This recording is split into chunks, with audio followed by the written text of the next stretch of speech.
Imagine आपकी self improvement journey काफ़ी अच्छे से चल रही है।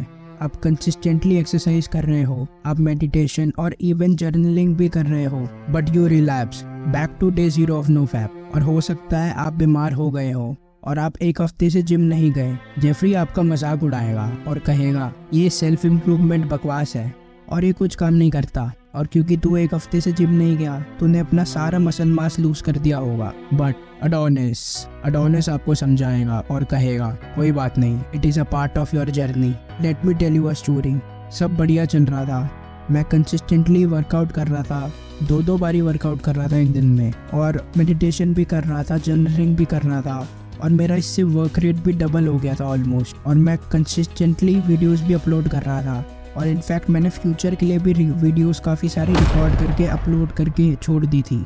बट फेब में इसी साल 2024 में मैं बीमार पड़ जाता हूँ और मैं बहुत गंदा रिलैप्स करता हूँ। और मैं ना तो मेडिटेशन कर रहा होता हूँ, ना ही जर्नलिंग और एक्सरसाइज तो दूर की बात है, प्लस मैं फिर अनहेल्दी भी खाना स्टार्ट कर देता हूँ। बट इससे मेरी जो यूट्यूब पे कंसिस्टेंसी थी उस पर कुछ ज़्यादा फ़र्क नहीं पड़ा, बिकॉज मैंने पहले से ही काफ़ी वीडियोस अपलोड और शेड्यूल कर रखी थी। और जब मैं फेब के मंथ के एंड में एनालाइज कर रहा था कि मैंने कितने दिन क्या चीज़ करी और मैं इसको कैसे इम्प्रूव कर सकता हूँ, तब मेरे को बुरा तो लग रहा था कि मैंने जनवरी के कंपैरिजन में इतना अच्छे से फेब नहीं करा क्योंकि मैं बीमार हो गया था।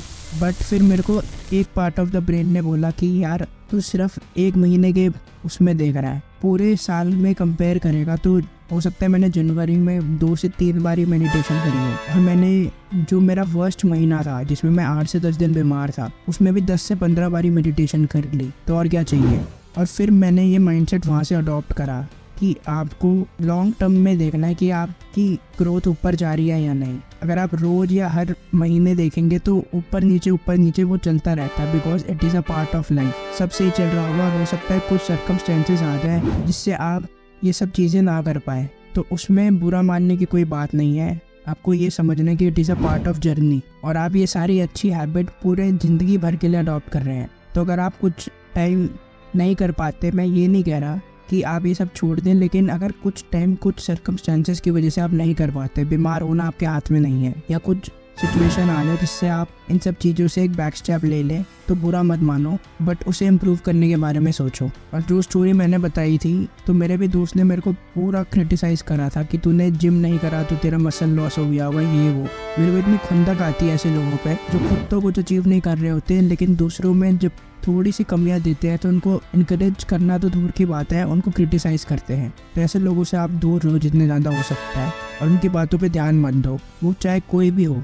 जो आपकी ग्रोथ में हेल्प नहीं कर रहा, उनकी बातों पे ध्यान मत दो। आई नो काफ़ी बुरा लगता है जब आप अपने हैबिट ट्रैकर में क्रॉस देखेंगे, लेकिन it is a part of life, it is a part of journey. बस आप इससे स्टिक रहो और इसे ईयरली देखो कि आपकी ग्रोथ हो रही है या नहीं। अब हम मिलेंगे नेक्स्ट वीडियो में, तब तक के लिए keep levelling up in your life.